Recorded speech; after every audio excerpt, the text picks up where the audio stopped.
महत्त्वाची घडामोड आहे। गेवराईमध्ये मोठा राडा झालाय। 2 गटात दगडफेक झाली। गेवराईमध्ये आमदार विजयसिंह पंडित आणि माजी आमदार लक्ष्मण पवार यांचे समर्थक आमने-सामने आले। आमदार विजयसिंह पंडित यांचे बंधू जयसिंह पंडित आणि माजी मंत्री बदामराव पंडित यांचे चिरंजीव युद्धजित पंडित आमने-सामने आले।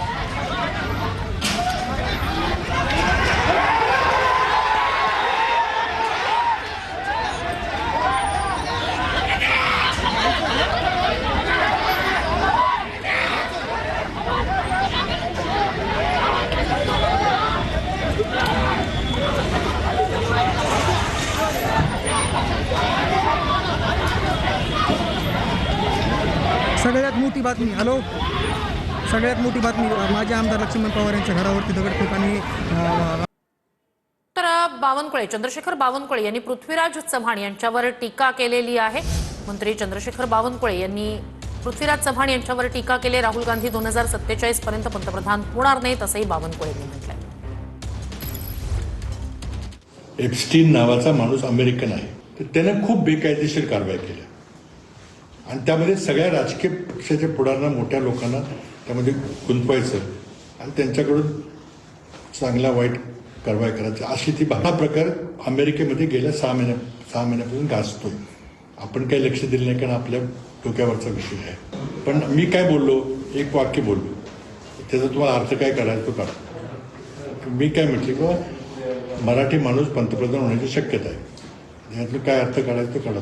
साहेब पृथ्वीराज चव्हाण वगैरे लोक आहेत नाही पिसाळलेले आहेत।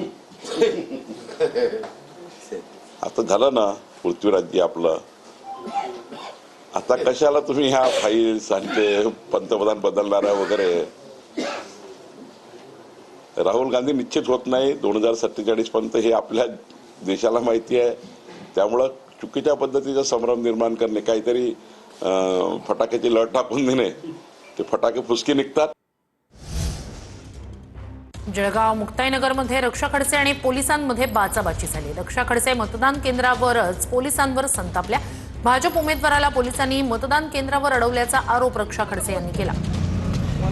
नाही जमत ना तुम्हाला, बघा सगळ्यांना सारखं ठेवा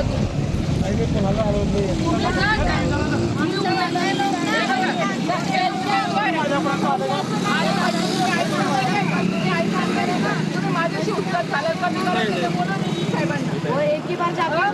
माझ्याशी उत्तर झालं कमी करत नाहीये। मला सांगा, जो तुम्ही त्यांच्या उमेदवाराला जाऊ देता। तर जळगावच्या मुक्ताईनगरमध्ये मतदान केंद्रावर चंद्रकांत पाटील आणि एकनाथ खडसे आमने-सामने आले। शिवसेनेचे आमदार आहेत चंद्रकांत पाटील आणि एकनाथ खडसे इथे आमने-सामने आले। दोघांची ही वाहनं समोर आल्यानं गोंधळाचं वातावरण निर्माण झालं। आमदार मला ओव्हरटेक करून पुढे गेले असं खडसे यांनी म्हटलंय। आमदारांची गुंडगिरी वाढली आहे असं खडसे यांनी म्हटलंय। तर एकनाथ खडसे यांना माझी हवा सहन होत नाही असं चंद्रकांत पाटील यांनी म्हटलंय। रस्ता छोटा आहे, आमदार आम्हाला ओव्हरटेक करून पुढे जाऊन थांबले, याच्यावरून या शहराला समजतंय की कशावरचं वातावरण नाही। नुसतं गुंडगिरी संपवण्यासाठी मी मैदानात उतरलेलो आहे। खडसे साहेबांचं काय झालंय, सध्या त्यांना हवावी सहन होती आमची। आता ओव्हरटेक करून पुढे जाणं काही कायद्याचा भंग आहे का? रस्ता जर आहे तिथून जर जातोय तर त्यांना तेही वाईट वाटत असेल तर मग गावात राहणं बंद करून टाकू आम्ही। गुंडगिरी वाढली, दादागिरी वाढली या ठिकाणी म्हणताय।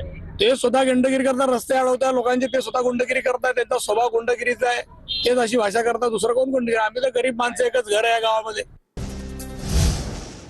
माथेरानमधून 5 लाखांची रोकड जप्त करण्यात आलेली आहे। या प्रकरणी एका तरुणाची चौकशी सुरू आहे।